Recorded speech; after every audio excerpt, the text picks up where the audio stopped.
I remember the first time I saw him with her. The light in that rooftop bar washed over their faces in warm gold, and my stomach dropped into ice. He was my husband then, the man I had built a life with, the man I trusted with my dreams. And she, my best friend, was laughing in his ear, like she had just been handed the key to the city. I am Helena Montez, 35 years old, senior bank executive in Manhattan. A woman who has worked her way from the basement of finance to the glass-walled corner office. People think my career is my crowd, but my real fortune is a secret. Investments spread across industries, power stitched quietly into the fabric of the market. And until that night, I thought love was my fortress. I knew betrayal could come from competitors, partners, even family, but I never imagined it would arrive draped in silk and perfume, with the voice of someone who once swore she would die defending me. When I confronted him, he denied it, brushing off the way her hand seemed to linger over his as meaningless. But I am a banker, which means I see numbers where others see smiles. I saw the charges to hotels I never visited, the wine deliveries on days I was at the office, the timestamps on messages buried deep in his phone. It was all there, the arithmetic of infidelity. The next move was not rage, it was research. You see, revenge is most effective when it wears the mask of opportunity. I waited, quietly, biding my time until his business hit a wall. He needed an investor to save everything he had built, which ironically was the little firm I had guided him toward when we were still playing the role of supportive spouses. He came to me like a man crawling across glass, his pride shredded, asking for help in the same voice he used to ask me to marry him. I said yes, but not to help him. I said yes to owning him. The deal was structured so he would remain the face, but I controlled every decision, every dollar, every future plan.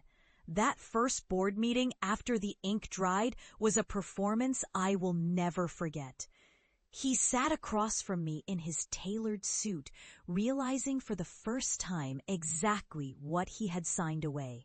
His eyes flicked to her, now also working in his company as the marketing lead, and I saw the flash of panic when she understood that my approval would determine her paycheck, her projects, her career. The taste of that moment was rich, like the first sip of a vintage wine you have been saving for years. But vengeance is hollow if it ends too soon.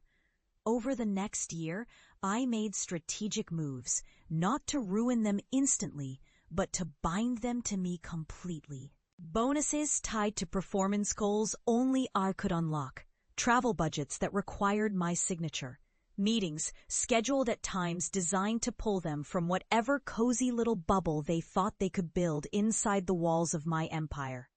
Every time she spoke up in a meeting, I reminded her of details she would prefer forgotten, mistakes in old campaigns, overlooked clauses, missed deadlines, all delivered in a smile that looked like kindness to anyone who did not know me well. I watched them both bend under the weight of knowing their survival was in my hands. If you love Helena's journey, like and subscribe to join her next chapter. Then there were small humiliations, the ones that did not make headlines but cut the deepest. I had her arrange events where I was the guest of honor, forcing her to toast me while my eyes held hers across the room. I sent him to manage accounts in cities I knew he hated, presented under the guise of career growth. Slowly, my name became the center of their professional world, while their names shrank into footnotes. And then, I changed the game. I offered him a promotion, one that came with far more public visibility, travel, and the constant pressure of media interviews. He took it, thinking it would be a stepping stone back to independence. But the truth was, it put him under a spotlight so bright that every flaw was visible, every stumble amplified. Within months, he was a man fraying at the edges, and I was there, smiling with the same calm patience I used to pour him coffee in the mornings. When he finally broke, calling me late one night in a tone I recognized from the first weeks after our breakup, I realized the scales had balanced. He was no longer a man who had cheated and gotten away with it. He was a man who had been stripped of the illusion that he could ever escape the consequences. I ended our final meeting with a new contract, one that would allow him to resign, but transfer all remaining shares of the company to me at 80% of their value. It was legal, clean, and impossible to refuse unless he wanted the slow bleed of living under my shadow. He signed. She followed soon after, her resignation letter short enough to fit in the palm of my hand.